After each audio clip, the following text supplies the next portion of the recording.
Community Conversations. We have Craig Towler from the Center for People with Disabilities.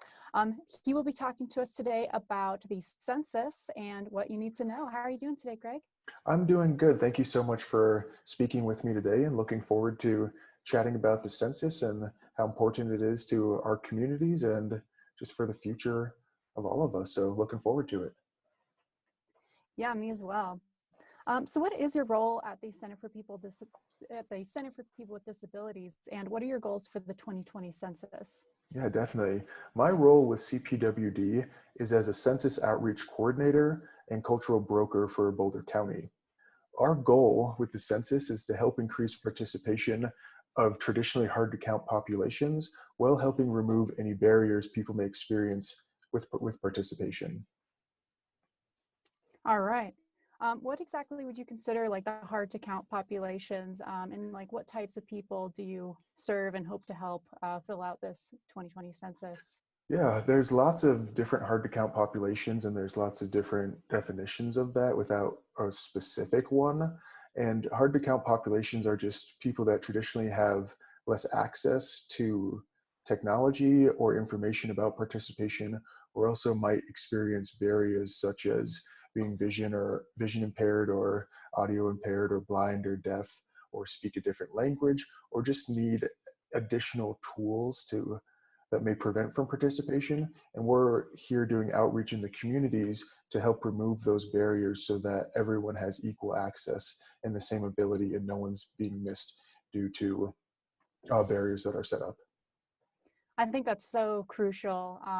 Every 10 years, we have these big counts where we count everyone living in the United States. And tell us a little bit about why these numbers are so important, especially for the disabled community. Definitely. The census goes hand in hand with disability rights and disability advocacy. Census figures help advocates, community leaders, and elected officials address disparities in housing, healthcare, employment, and education. The health and well-being and the political of all communities rests on a fair and accurate census count. Elected officials cannot make informed decisions about how to allocate federal tax dollars effectively without accurate accounts of the population. So it's pretty much just making sure that we have everyone counted accurately so we can make informed decisions based on who's in the community. And if we're missing important demographics and people in our communities, we can't accurately account for our needs. So that's why it's so important that every single one of us is participated, because we all count. I think that's so crucial. And to a lot of people, it might just seem like a small thing, to go on there and put in the effort to fill out the census, but those numbers really do matter. And especially during times like these with COVID-19, it's especially crucial that every community gets the resources they need and the representation. And the census is a good example of the types of data people are using to provide that. So what are some of the key dates people need to know, and how has the coronavirus pandemic affected these dates? Definitely. Some key dates to know are obviously April 1st is Census Day. And even though that has passed, that's kind of the date that's still used when filling out the census. So April 1st is going to be the date that you check for people who have been in your residence at that time. So when you get the census and you're filling it out and it says how many people are living in your house, or however it's phrased, you're going to go back to who was there on April 1st, Census Day. So that's an important one.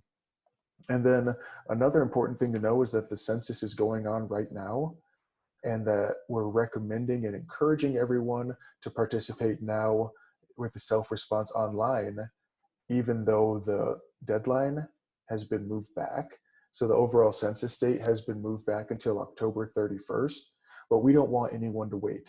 We still want people to have the motivation, and just, the sooner the better. There's no need to wait. And the more self-responses we get online now, the easier it's going to be with the next step, with the follow-up that needs to be done for the people that haven't responded.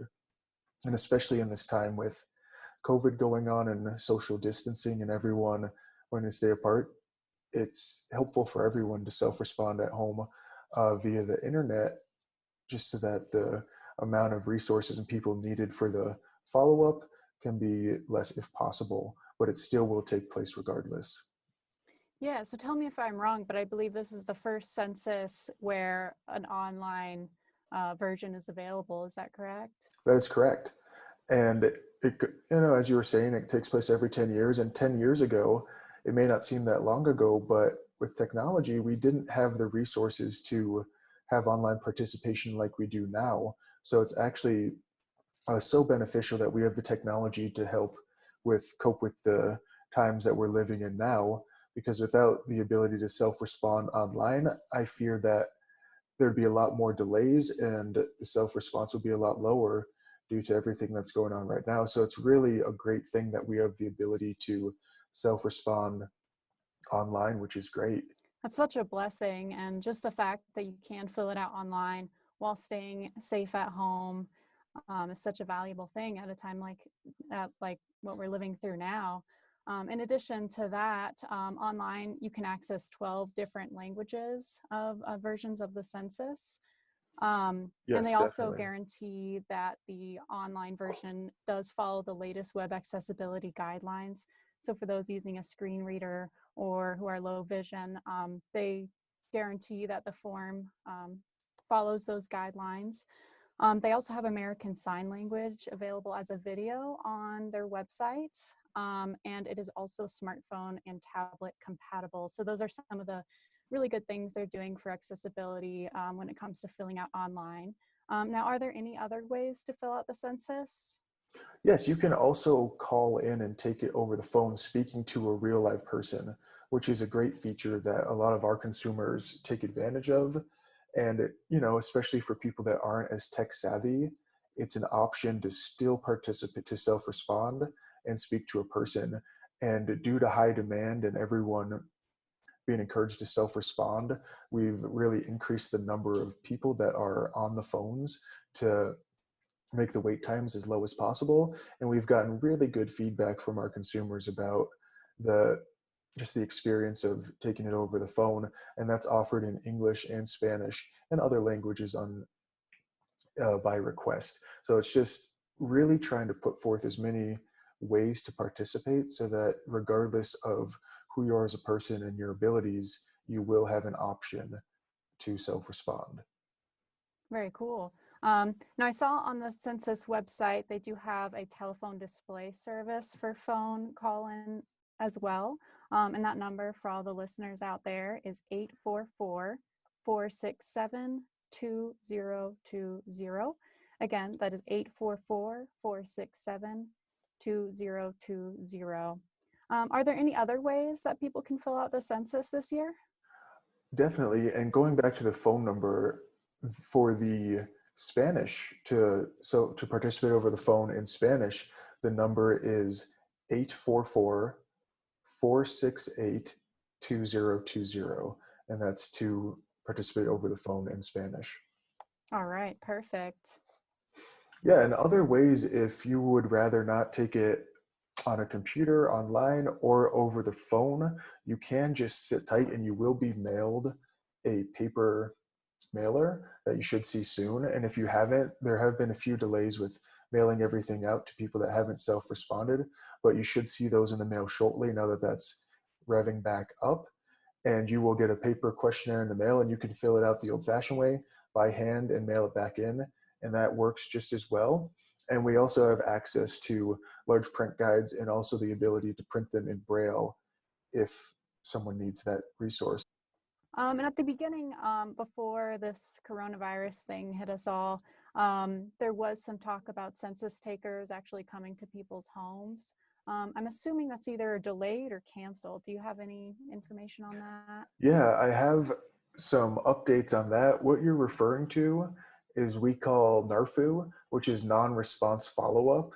And that's where if you haven't responded over the phone or mailed the paper back or participated online, a person who is trained as a census taker will walk door to door and knock on your door and help you with completing your census. And that has been delayed until August 11th. So we definitely want to respect all the state guidelines and make sure that respecting social distancing and doing everything we can to follow the state and county guidelines, but also it's not going to happen, because it's still very important to make sure that the people that haven't responded yet are getting that second follow-up and still will have the opportunity to participate, so that multiple steps are taken to make sure that you will be counted.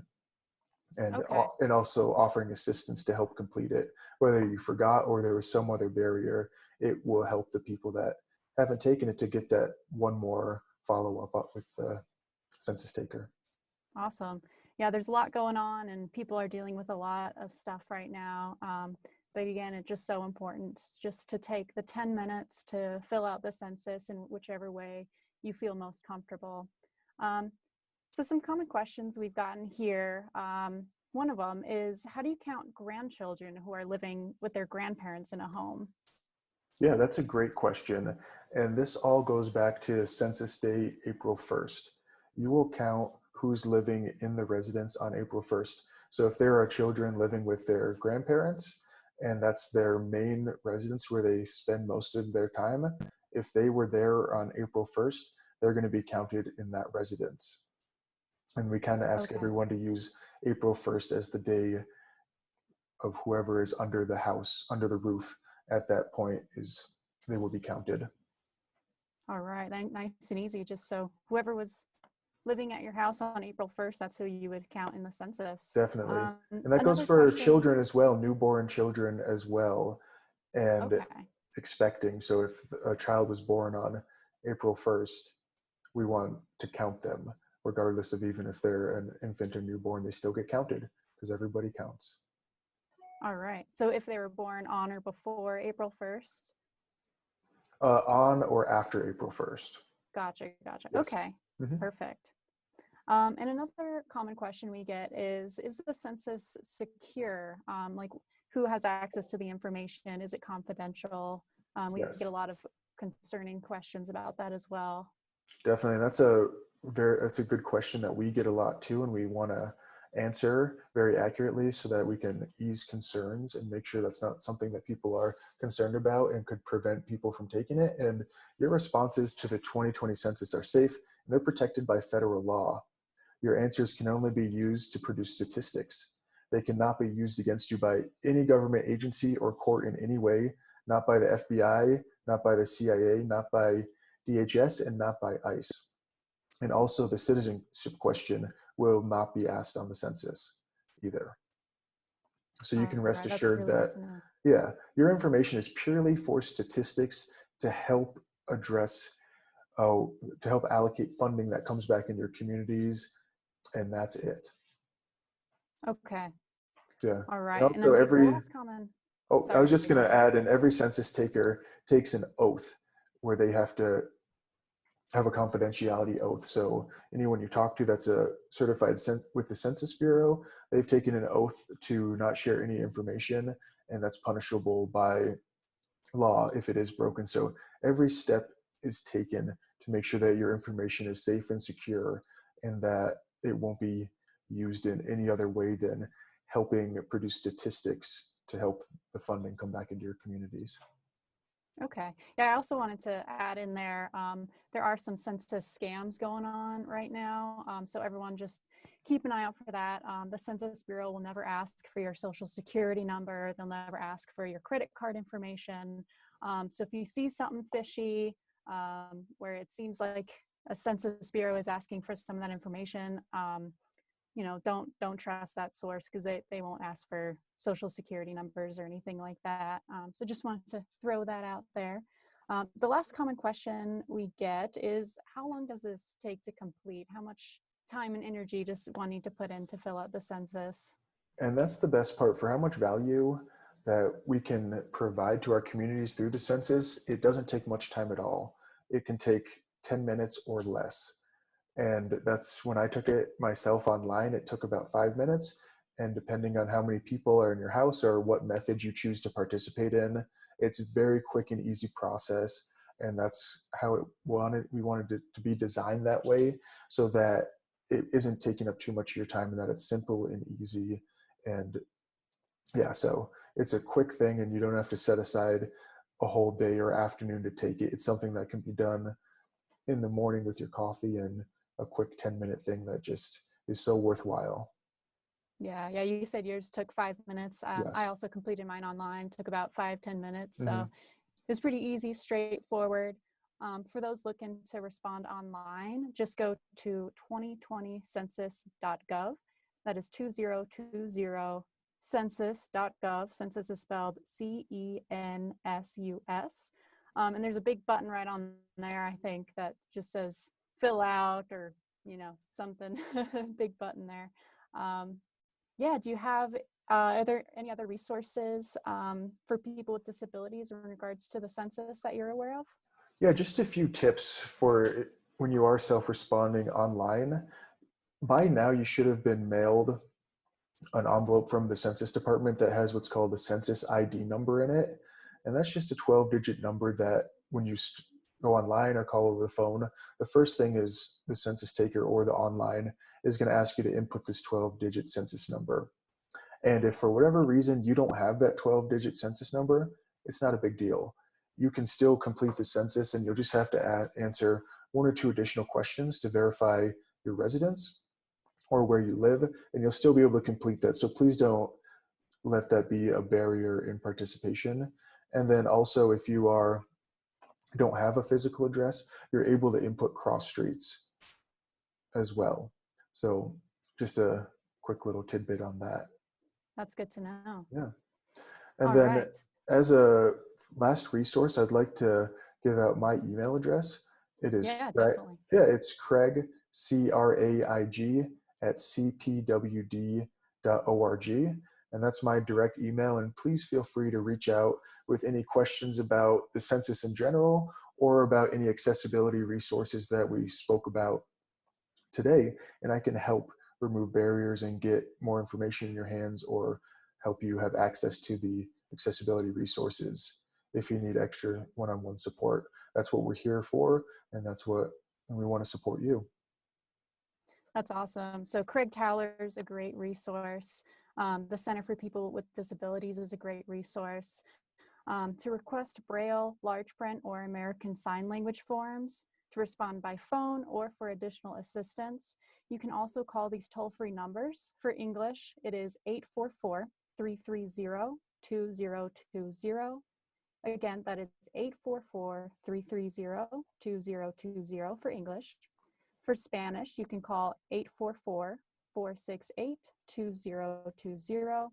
Again, for Spanish, that is 844-468-2020. And that telephone display service number is 844-467-2020. Again, for that telephone display service, that is 844-467-2020. And again, the Center for People with Disabilities, they provide resources, information, and advocacy for people with disabilities.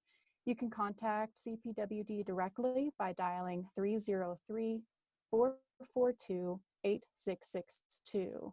And again, that is 303-442-8662. All right, well, any last thoughts, Craig? Just thank you so much for your time and helping us get the word out about the census. And it's just something that, it only takes 10 minutes of our time to fill out now, but it's going to provide resources and funding for our communities for the next 10 years. So for just 10 minutes of time, we're going to bring value to our communities for 10 years. So that's a pretty good return rate, and we just appreciate everyone's participation. And please reach out with any questions. We're here to help you, and thank you for your time. Thank you so much, Craig. And again, I just wanted to put that URL for the census website out there one more time. It's 2020census.gov. So thanks again, Craig, for this really valuable information, and we hope to see you again soon. Thank you very much. Appreciate it. Thank you. You're listening to the Audio Information Network of Colorado. This is Community Conversations. We invite you to please stay tuned for your next program.